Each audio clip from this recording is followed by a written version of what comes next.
2 मार्च को रात्रि में 2 बजे के बाद होलिका दहन होगा। होलिका दहन के पश्चात तत्काल धुड़ेली होगी।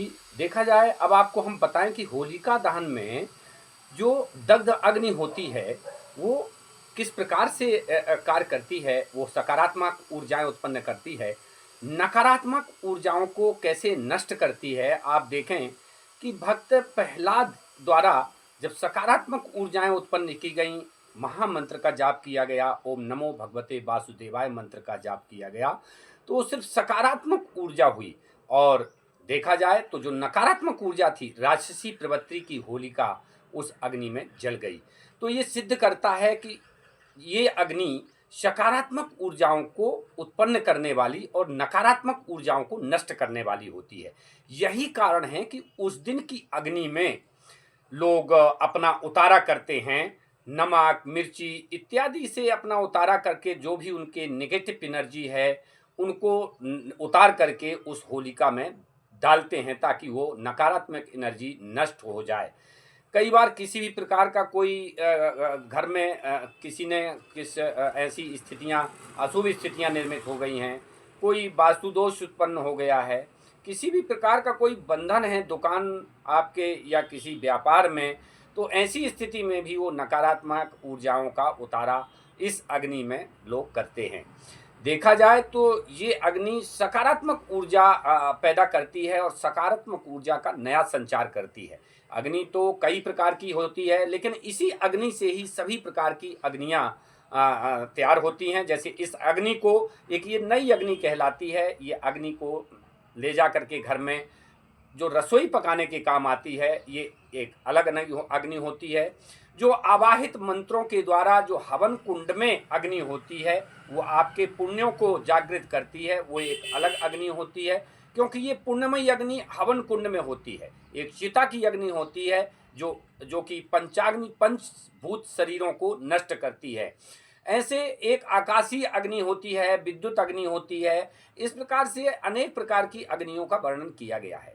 लेकिन ये जो होलिका की अग्नि है, ये सबसे महत्वपूर्ण और विशेष उपयोगी अग्नि होती है। ये हमारी सभी प्रकार की आसपास की नकारात्मक जो एनर्जी है उसको नष्ट करने वाली होती है।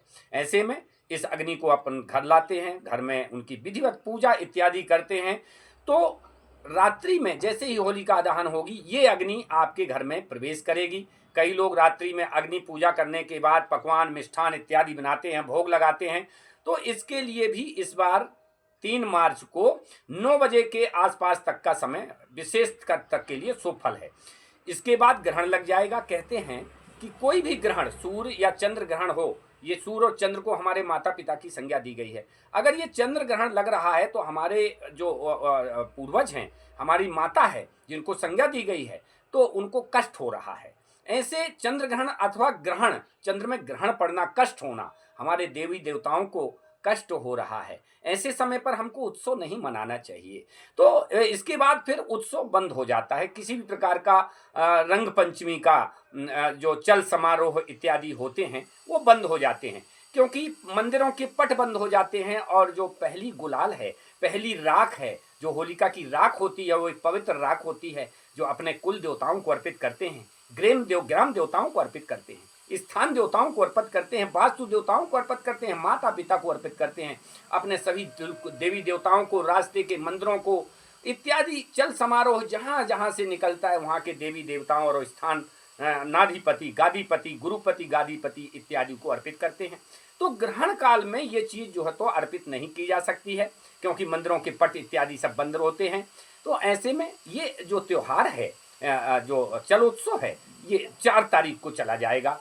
तो 4 मार्च को प्रातः से ही, जैसे ही ग्रहण की समाप्ति का समय होगा, क्योंकि ग्रहण काल की रात्रि में ना तो होलिका दहन किया जा सकता है, दूसरा तारीख 3 को प्रतिपदा तिथि आ जाएगी। तो ऐसे में 4 तारीख को ही सभी प्रकार के चल समारोह, होलियोत्सव, रंगोत्सव इत्यादि का जो है तो जो ये पंचवर्षीय होलिकोत्सव का रंग पंचमी तक चलने वाला जो व्रत पर्व और त्योहार, ये तीनों की श्रेणियों में आता है। ये जो है तो रंग पंचमी के दिन समाप्त होगा। जय गुरुदेव।